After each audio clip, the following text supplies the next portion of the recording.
Fire হাইড্রেন্টের কারণে কম সময়ে আগুন নেভানো সম্ভব হলো, আর এতে বড় বিপর্যয় থেকে রক্ষা পাওয়া গেছে। ব্যস্ততম বাণিজ্যিক এলাকার রাজধানীর কাউরান বাজারে লা ভিঞ্চি হোটেলের জেনারেটর রুমে লাগা আগুনের কারণে সকালে আতঙ্কের সৃষ্টি হয়েছিল।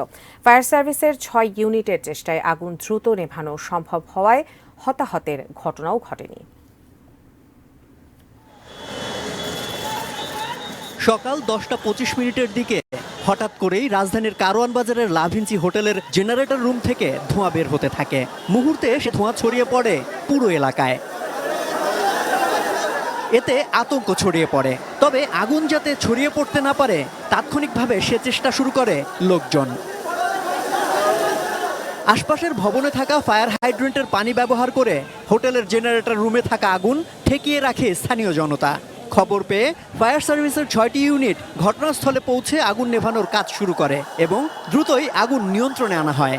প্রথমে যখন ধোঁয়া দেখি তখন আমরা তিনটা পাইপ বের করছি, তারপরে আমাদের ওয়ান ব্যাংকের থেকে আমাদের পাইপ বের করছে, এরাও যথেষ্ট সহযোগিতা করছে। পাশের যে লতিফ টাওয়ার ছিল, পাশের যে আরেকটা বিল্ডিং ছিল, ওনাদের যথেষ্ট ভূমিকা ছিল, আমাদের স্টাফদের যথেষ্ট ভূমিকা ছিল এবং আমরা যথেষ্টভাবে আমার আগুন নিয়ন্ত্রণ করার জন্য আমরা কাজ করে গেছি। আমি পাইপগুলো সোজা করে তাড়াতাড়ি মেইন সুইচ লাগাও, ওখানে আমরা 2-3 জন আসলে পরে আমরা স্পিডে পানি দিছি। হোটেলের জেনারেটরের সংযোগের ত্রুটি থেকে আগুন লেগে থাকতে পারে বলে ধারণা ফায়ার সার্ভিস কর্তৃপক্ষের। লা ভিঞ্চির যে নিজস্ব যে জেনারেটর, সেই জেনারেটর থেকে আগুনের সূত্রপাত হয়েছে পাশেই আর কি, এবং এর পাশে কাঁচা বাজার আছে।